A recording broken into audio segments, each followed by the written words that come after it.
پہاڑ ریزہ ریزہ ہو جائیں گے، سورج 1 میل کے فاصلے پر ہوگا اور لوگ ننگے بھوکے اور پیاسے میدان حشر میں کھڑے ہوں گے۔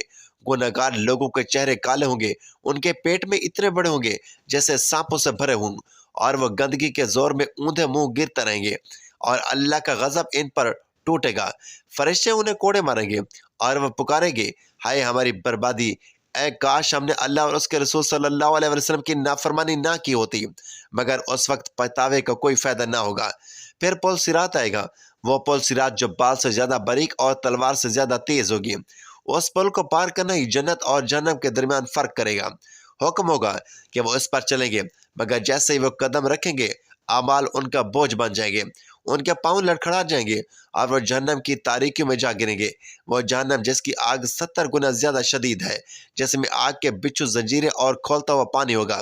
کیا تم اس انجام کے لیے تیار ہو؟ کیا تم اللہ کے عذاب کو سہنے کی تیاری رکھتے ہو؟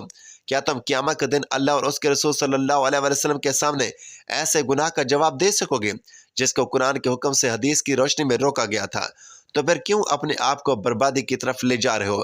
ابھی بھی وقت ہے، اللہ سے سچی توبہ کر لو، ورنہ وہ دن دور نہیں جب کوئی معافی نہ ملے اور صرف پچھتاوا باقی رہ جائے گا، مگر وہ پچھتاوا کسی کام نہیں آئے گا۔ محترم ناظرین، 3 وقت ایسے ہیں جس میں نماز پڑھنا سخت منع ہے، اور اگر کوئی ان اوقات میں نوافل ادا کرے تو اس کی نماز قبول نہیں ہوتی۔ اور سب سے بڑی بات یہ ہے کہ بہت سے لوگ ان باتوں سے بے خبر ہیں، وہ عبادت کر رہے ہوتے ہیں لیکن انہیں علم ہی نہیں ہوتا کہ وہ غلط وقت پر کھڑے ہیں۔ یہ 3 وقت یہ ہیں: جب سورج طلوع ہو رہا ہوتا ہے، جب سورج عین سر پر ہوتا ہے، اور جب سورج غروب ہو رہا ہوتا ہے۔ یہ 3 لمحات ایسے ہیں جن میں نفل نماز پڑھنا سختی سے منع ہے، اور اس کی وجوہات بھی نہایت حیران کن ہے۔ آپ کو جان کر حیرانی ہوگی کہ یہ وہ اوقات ہیں جن میں مشرکین اپنے جھوٹے خداؤں کو سجدہ کیا کرتے تھے، اور نبی کریم صلی اللہ علیہ وسلم نے ہمیں ان کی طریقوں سے بچانے کے لیے ان لمحات میں نماز پڑھنے سے منع فرمایا۔ آپ سوچ رہے ہوں گے کہ اگر نیت اللہ کی رضا کی ہو تو پھر وقت کا کیا مسئلہ ہے، لیکن یاد رکھیں دین اسلام مکمل ضابطہ حیات ہے۔ یہاں ہر چیز کے پیچھے ایک حکمت ہے۔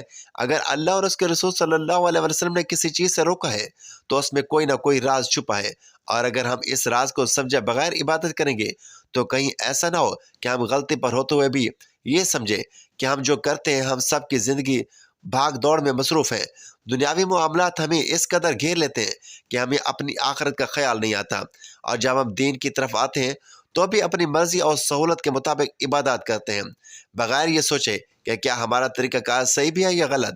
کیا کبھی ہم نے غور کیا کہ نماز کے اوقات کیوں مقرر کیے گئے ہیں اور کیوں کچھ لمحات میں نماز کو منع کیا گیا ہے؟ کہیں ایسا تو نہیں کہ ہم جانے انجانے میں ان ممنوع اوقات میں نماز ادا کر رہے ہوں؟ اگر ایسا ہے تو یقین جانیے یہ بات ہمیں ہلا کر رکھ دے گی۔ آپ میں سے کتنے لوگ ایسے ہیں جو اپنی نمازوں کے معاملے میں لاپرواہ ہیں؟ کتنے ایسے ہیں جو بس وقت ملا فوراً نفل پڑھنے کے لیے کھڑے ہو گئے بغیر یہ دیکھے کہ یہ وقت جائز بھی ہے یا نہیں؟ اور کتنے ایسے ہیں جو عبادت کو بس ایک رسم سمجھ کر ادا کرتے ہیں، مگر دین کے اصل اصولوں کو جاننے اور ان پر عمل کرنے کی کوشش نہیں کرتے؟ یہ وقت جاگنے کا ہے، یہ وقت غور و فکر کرنے کا ہے، یہ وقت اپنی نمازوں کو درست کرنے کا ہے۔ کہیں ایسا نہ ہو کہ ہم نیکی سمجھ کر کچھ ایسا کریں ہوں جو ہماری ساری نیکیوں کو برباد کر دے۔ کہ آپ تیار ہیں جاننے کے لیے کہ یہ 3 اوقات کون سے ہیں اور کیوں ان میں نماز ممنوع ہے؟ کیا آپ اپنی نمازوں کو نبی پاک صلی اللہ علیہ وسلم کی تعلیمات کے مطابق ڈھالنے کے لیے تیار ہیں؟ اگر ہاں تو اس ویڈیو کو آخر تک ضرور دیکھیں، کیونکہ جو باتیں آج آپ جاننے والے ہیں وہ شاید آپ کی عبادات کا رخ ہمیشہ کے لیے بدل دیں۔ نماز اس بات کا سب سے اہم رکن ہے جو بندے کو اپنے رب سے جوڑتی ہے۔ فرض نمازیں ہر مسلمان پر واجب ہے کہ نفل نمازیں اللہ کی رضا اور قرب حاصل کرنے کا ذریعہ ہے۔ نفل عبادات کا دروازہ ہر وقت کھلا رہتا ہے، لیکن کچھ اوقات ایسے بھی ہیں جن میں نوافل پڑھنا منع ہے۔ بہت سے لوگ لا علمی میں ان اوقات میں نماز ادا کرتے ہیں، جبکہ نبی کریم صلی اللہ علیہ وسلم نے واضح طور پر ان اوقات میں نوافل پڑھنے سے روکا ہے۔ کیا آپ جانتے ہیں کہ وہ کون سے 3 اوقات ہیں جن میں نماز پڑھنے سے سختی سے منع کیا گیا ہے؟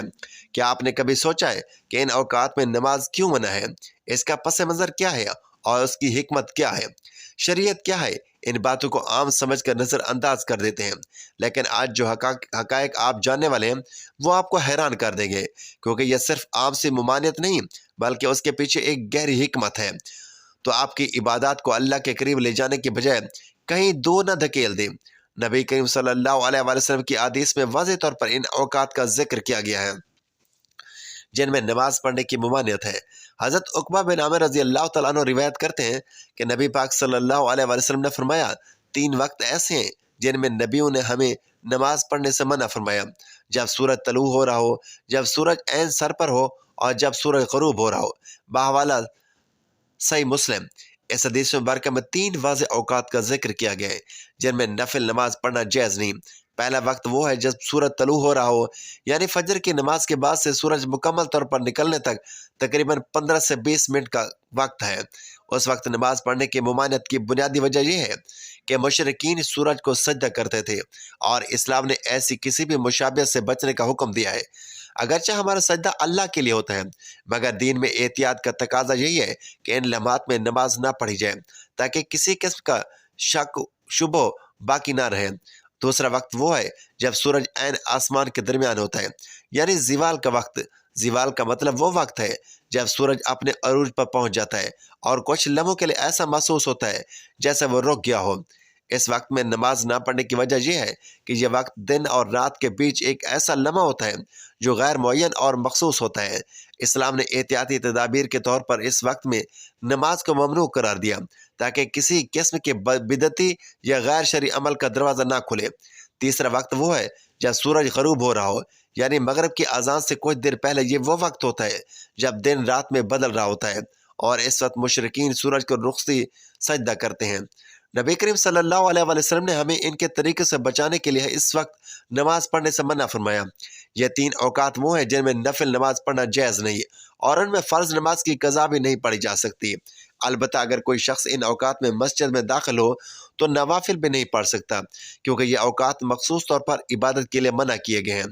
اب سوال یہ پیدا ہوتا ہے کہ ان اوقات میں نماز سے ممانعت کی حکمت کیا ہے، یا اللہ تعالیٰ ان لمحات میں نماز قبول کیوں نہیں فرماتا؟ کیا کوئی خاص دینی یا سیاسی وجہ ہے جس کے بنیاد پر ان اوقات میں نماز پڑھنا منع ہے؟ ان سوالات کے جوابات بہت اہم ہیں، کیونکہ جب ہمیں کسی عبادت کی حکمت معلوم ہو جائے تو اس پر عمل کرنا اور بھی آسان ہو جاتا ہے۔ سب سے پہلی اور بنیادی حکمت یہی ہے کہ ان اوقات میں مشرکین سورج کو سجدہ کرتے ہیں، اور اسلام نے اس قسم کے کسی بھی شبہ سے بچنے کے لیے ان اوقات میں نماز کو ممنوع قرار دیا۔ یہ اسلام کی وہ خاصیت ہے جو اسے ہر قسم کے شرک اور بدعت سے محفوظ رکھتی ہے۔ دوسری حکمت یہ ہے کہ ان اوقات میں قدرتی تبدیلیاں آتی ہیں، جیسے سورج کا طلوع و غروب ہونا یا زوال کے وقت اس کی شدت میں کمی آنا۔ ان لمحات میں قدرتی طور پر انسانی جسم میں بھی تبدیلیاں آتی ہیں، اور انہی لمحات میں نماز کے بجائے دوسرے ضروری امور انجام دینا زیادہ مفید ہو سکتا ہے، جس کی حکمت یہ ہے کہ یہ اوقات دنیاوی مصروفیات کے لیے مخصوص ہوتے ہیں، اور اگر ان لمحات میں نماز کی اجازت دے دی جاتی ہے تو یہ امکان تھا کہ یہ لوگ اپنی روزمرہ کی ذمہ داریوں سے غافل ہو جاتے ہیں۔ اسلام ہمیں توازن اور اعتدال سکھاتا ہے، اور انہی اصولوں کی بنیاد پر نماز کے لیے مخصوص اوقات مقرر ہیں۔ یہاں ایک اور اہم سوال پیدا ہوتا ہے کہ اگر کسی کو ان اوقات میں سجدہ کرنا پڑے تو کیا وہ کر سکتا ہے؟ مثال کے طور پر کوئی شخص اگر قرآن پڑھ رہا ہو اور سجدہ تلاوت کی آیت آ جائے تو کیا وہ ان اوقات میں سجدہ کر سکتا ہے؟ اس کا جواب یہ ہے کہ سجدہ تلاوت عام نماز کے زمرے میں نہیں آتا، لہٰذا اگر کسی نے قرآن پاک پڑھا اور سجدہ تلاوت واجب ہو گیا تو وہ ان ممنوع اوقات میں بھی سجدہ کر سکتا ہے۔ ایک اور مسئلہ وہ ہے جسے کوئی شخص ان اوقات میں فرض نماز قضا کرنا چاہے تو کیا وہ پڑھ سکتا ہے؟ اس بارے میں علماء کا اختلاف ہے، لیکن زیادہ تر علماء کی رائے یہی ہے کہ اگر کوئی شخص جان بوجھ کر فرض نماز قضا کرے تو وہ اسے ان 3 ممنوع اوقات میں بھی ادا نہیں کر سکتا۔ البتہ کسی کو کسی وجہ سے فوراً نماز ادا کرنی پڑے، جیسے نماز جنازہ پڑھنا ہو، تو اس کی اجازت دی گئی ہے۔ یہ تمام نکات ہمیں بتاتے ہیں کہ اسلام میں نماز کا ایک منظم اور متوازن نظام ہے، اور ہر چیز ایک خاص ترتیب اور حکمت کے تحت رکھی گئی ہے۔ ہمیں چاہیے کہ ہم اپنی نمازوں کو ان احکامات کے مطابق ادا کریں، اور ان 3 ممنوع اوقات میں نفل نماز پڑھنے سے گریز کریں۔ میں آپ سے ایک سوال کرنا چاہتا ہوں، کیا آپ اپنی نمازوں کے اوقات کی مکمل پابندی کرتے ہیں؟ کیا آپ کو معلوم تھا کہ ان 3 اوقات میں نوافل منع ہے؟ اگر نہیں تو اب آپ کے پاس یہ موقع ہے کہ آپ اپنی عبادات کو درست کریں اور اپنی نمازوں کو نبی کریم صلی اللہ علیہ وسلم کی سنت کے عین مطابق بنائیں۔ رسول اللہ صلی اللہ علیہ وسلم نے فرمایا، اللہ تعالیٰ نے سود کھانے والے، کھلانے والے، لکھنے والے اور اس کے گواہوں پر لعنت فرمائی ہے۔ نبی کریم صلی اللہ علیہ وسلم نے فرمایا، سود کے گناہ کے 70 درجے ہیں، ان میں سب سے ہلکا درجہ ایسا ہے جیسے کوئی شخص اپنی ماں سے زنا کرے۔ بحوالہ حدیث سنن نسائی۔ رسول اللہ صلی اللہ علیہ وسلم نے فرمایا، میں نے معراج کی رات دیکھا کہ کچھ لوگ نہر میں تیر رہے ہیں اور ان کے منہ میں پتھر ٹھونسے جا رہے ہیں۔ میں نے پوچھا، اے جبرائیل، یہ کون لوگ ہیں؟ تو انہوں نے کہا، یہ سود خور لوگ ہیں، سود کھانے والے، کھلانے والے اور سود لکھنے والے اور اس پر گواہ بننے والا، سب کے سب برابر کے گناہ میں شریک ہیں۔ اللہ تعالیٰ قرآن مجید میں فرماتے ہیں، اگر تم سود نہ چھوڑو تو اللہ اور اس کے رسول کی طرف سے اعلان جنگ سن لو۔ اللہ اکبر، اس سے بڑا کون سا عذاب ہوگا کہ اللہ اور اس کے رسول صلی اللہ علیہ وسلم خود کسی کے خلاف جنگ کا اعلان کرتے۔ قیامت کے دن سود خور اس شخص کی طرح اٹھے گا جسے شیطان نے چھو کر پاگل بنا دیا ہو۔ ذرا سوچو، قیامت کے دن تمہاری آنکھ کھلے اور تم پاگلوں کی طرح لڑکھڑا رہے ہو، تمہارا جسم کانپ رہا ہو، تمہارا دل کسی زلزلے کی طرح دھڑک رہا ہو اور تمہاری زبان لڑکھڑا رہی ہو، کیونکہ تم سود کھاتے تھے۔ تم نے دنیا میں چند روپوں کے لالچ میں اللہ اور اس کے رسول صلی اللہ علیہ وسلم سے جنگ مول لی تھی۔ سود صرف ایک مالی لین دین نہیں، یہ ایک لعنت ہے، یہ ایسا زہر ہے جو انسان کی زندگی، گھر، کاروبار اور آخرت کو تباہ و برباد کر دیتا ہے۔ سود کا ایک روپیہ بھی تمہیں اللہ کی رحمت سے دور کر دیتا ہے، تمہارے رزق سے برکت ختم کر دی جاتی ہے اور تمہیں جہنم کی آگ کے قریب کر دیا جاتا ہے۔ کیا تم نے نہیں سنا کہ نبی کریم صلی اللہ علیہ وسلم نے فرمایا، سود کا سب سے ہلکا گناہ اپنی ماں سے زنا کرنے کے برابر ہے۔ سوچو یہ کتنا ہولناک جرم ہے۔ قرآن پاک کہتا ہے کہ جو سود لیتا ہے اور دیتا ہے وہ اللہ اور اس کے رسول صلی اللہ علیہ وسلم سے جنگ کرتا ہے۔ کیا تم اللہ سے جنگ لڑنے کی طاقت رکھتے ہو؟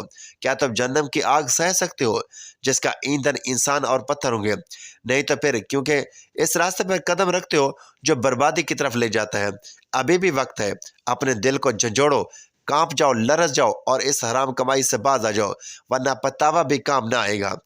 ناظرین، اللہ تعالیٰ سے دعا ہے کہ اللہ تعالیٰ ہم سب مسلمانوں کو ان سبق آموز باتوں پر عمل کرنے کی توفیق عطا فرمائے۔